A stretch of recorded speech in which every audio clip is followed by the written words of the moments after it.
नमस्कार। हम्म, हमारी रसोई में ना कई मसाले हैं। हम रोज उन्हें इस्तेमाल करते हैं। खुशबू, स्वाद, सब पता है। अजवाइन भी एक ऐसा ही मसाला है। पेट दर्द, गैस, दादी नानी हमेशा बताती थी। लेकिन क्या कभी सोचा है कि इसे खाने के अलावा इसका धुआं या भाप भी काम आ सकता है सेहत के लिए? आज हमारे पास कुछ पारंपरिक जानकारियों वाले स्रोत हैं जो अजवाइन के इसी थोड़े अनोखे इस्तेमाल पर बात करते हैं। सुनने में अजीब लग सकता है, हाँ, पर ये तरीके पुराने हैं। तो चलिए आज इन स्रोतों को जरा खोल कर देखते हैं, समझते हैं।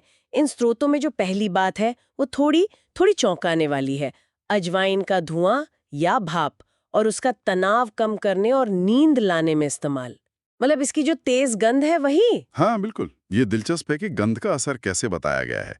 पारंपरिक तौर पर मानते हैं कि जब अजवाइन का धुआं या भाप हम्म। सांस में जाती है तो उसकी जो महक है हम्म। वो शायद दिमाग पर असर करती है, शांति मिलती है, तनाव घटता है। कुछ कुछ जैसे अरोमा थेरेपी में होता है ना। अच्छा, अरोमाथेरेपी जैसा, हाँ, मतलब सुगंध से इलाज। हम्म।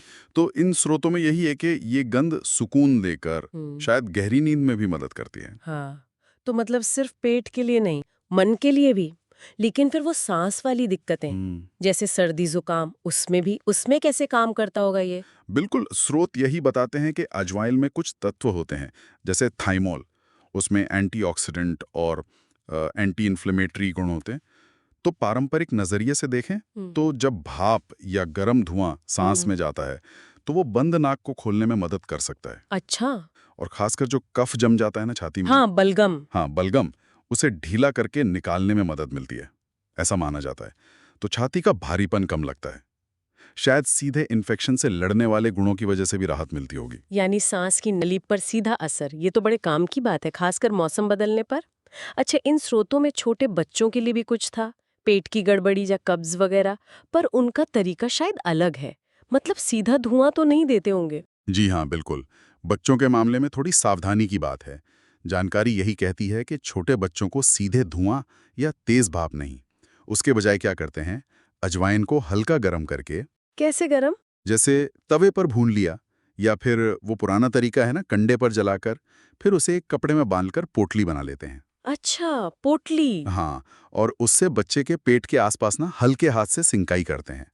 मान्यता यही है कि इस हल्की गर्मी और अजवाइन के असर से पाचन सुधरता है, पेट दर्द कम होता है, गैस या कब्ज में आराम मिलता है। ये सीधे धुएं से ज्यादा सुरक्षित मानते हैं बच्चों के लिए। समझ गए। तरीका अलग पर मकसद वही, पेट को आराम।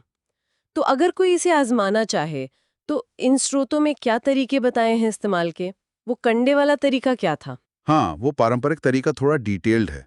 उसमें गोबर का सूखा उपला, मतलब कंडा, उसे जलाते हैं।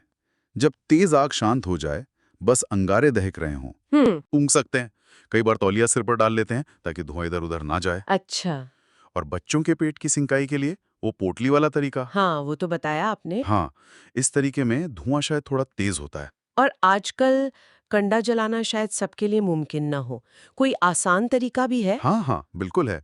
एक आसान तरीका तो ये है कि बर्तन में पानी उबालें, उसमें 2-3 चम्मच अजवाइन डाल दें, फिर जैसे नॉर्मल भाप लेते हैं सिर पर तौलिया डालकर, वो भाप सांस से अंदर लें। बस ध्यान रखें चेहरा बहुत पास न ले जाएं। ठीक है, स्टीम इनहेलेशन जैसा। हाँ, वैसा ही। और एक बिल्कुल ही आसान तरीका, बस एक साफ तवे पर थोड़ी अजवाइन धीमी आंच पर भून लें। जब खुशबू आने लगे, बस उस खुशबू को सूंघ लें। ये भी फायदेमंद माना गया है, सबसे सिंपल। तो मतलब देखें तो रसोई का ये आम सा मसाला अजवाइन, इसके पारंपरिक उपयोग सिर्फ खाने तक ही नहीं थे। स्रोतों के हिसाब से इसका धुआं या भाप तनाव, नींद, सर्दी जुकाम, यहाँ तक कि बच्चों के पाचन दिक्कतों में भी इस्तेमाल होता है। हाँ, पर यहाँ ये याद रखना बहुत जरूरी है कि ये सारी जानकारी पारंपरिक ज्ञान और घरेलू नुस्खों पर आधारित है। स्रोत भी यही कहते हैं। ये किसी भी तरह से, मतलब, प्रॉपर मेडिकल सलाह का विकल्प नहीं है। बिल्कुल नहीं।